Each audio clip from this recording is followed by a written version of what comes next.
بسم اللہ الرحمن الرحیم۔ اللہم صلی علی محمد وعلی آل محمد کما صلیت علی ابراہیم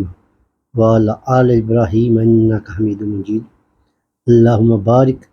علی محمد وعلی آل محمد کما بارکت علی ابراہیم وعلی آل ابراہیم انک حمید مجید۔ السلام علیکم دوستو،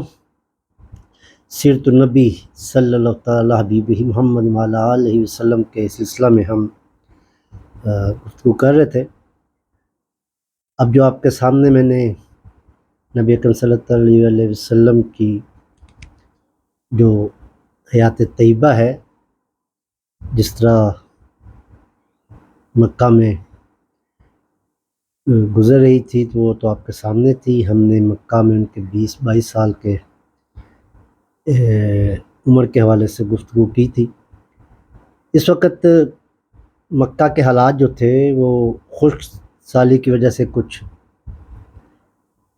معاشی حالات مکہ وال سب کے کچھ ٹھیک نہیں تھے، اور پھر حضرت ابو طالب کے حالات ذرا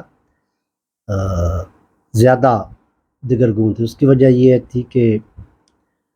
ان کا اتنا کاروبار وسیع نہیں تھا، اور وہ چاہتے تھے کہ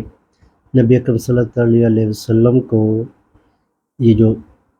مکہ والے پلان کر رہے ہیں کہ مکہ کی حالت کو بہتر کرنے کے لیے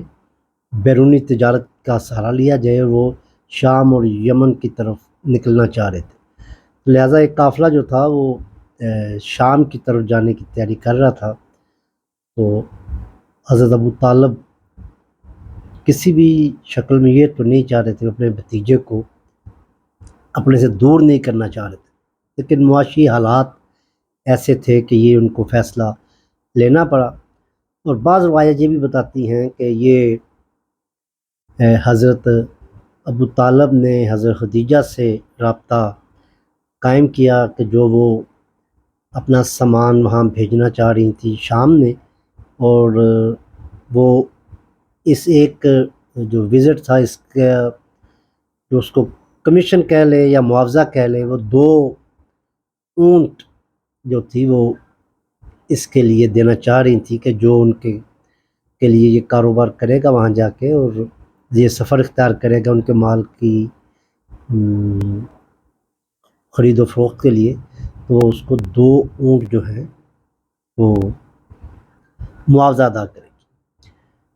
لیکن بعض روایات یہ بھی بتاتی ہیں کہ حضرت ابو طالب نے یہ رابطہ کیا، لیکن کچھ روایت ایسی ہیں کہ وہ یہ اس سے یہ پتہ چلتا ہے کہ یہ رابطہ حضرت خدیجہ نے حضرت ابو طالب سے کیا تھا، کیونکہ وہ نبی اکرم صلی اللہ علیہ وسلم کا جو مقامی مکہ میں ان کا جو نام تھا وہ بڑا ایمانداری کے حوالے سے اور صادق اور امین کے حوالے سے وہ بڑے مشہور ہو چکے تھے۔ تو مجھے یہ روایت زیادہ لگتی ہے کہ حضرت خدیجہ نے ان سے رابطہ کیا، غالباً جو میرے نالج میں ہے کچھ ایسے ہے کہ شاید انہوں نے ڈبل معاوضہ، یعنی کہ وہ اگر کسی اور کو بھیج رہی تھیں تو وہ 2 اونٹ تھا، اور وہ نبی کریم صلی اللہ علیہ وسلم کی شہرت کو مد نظر رکھتے ہوئے ان کی پوری جانکاری حاصل کرنے کے بعد انہوں نے ان کو شاید 4 اونٹ دینے کا معاوضہ طے کیا۔ اور وہ یہ جانتی تھی کہ حضرت ابو طالب جو ہیں ان کو شاید باہر نہیں بھیجنا چاہتے مکہ سے باہر، لیکن ان کو ان کے حالات اور اس سب کو دیکھتے ہوئے انہوں نے حضرت طالب کو شاید راضی کر لیا، اور اس طرح نبی اکرم صلی اللہ علیہ وسلم یہ مال تجارت لے کر، یہ پہلا دورہ تھا یا پہلا وزٹ تھا جو مکہ سے شام کی طرف نبی اکرم صلی اللہ علیہ وسلم نے فرمایا، اور اس میں جو حضرت خدیجہ کے غلام تھے میسرہ، وہ ان کے ہمراہ تھے، اور وہ یہ جو دورہ تھا اپنا سفر تھا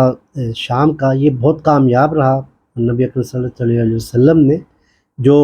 حضرت خدیجہ کو منافع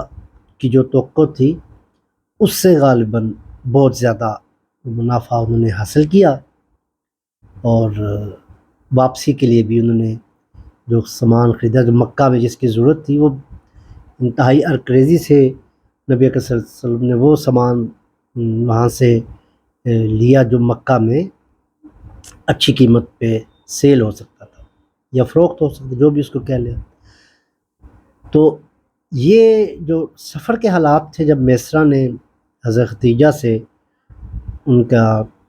برتاؤ اور کاروباری فراست اور اس کے حسن سلوک کا جب ذکر کیا تو حضرت خدیجہ جو تھی وہ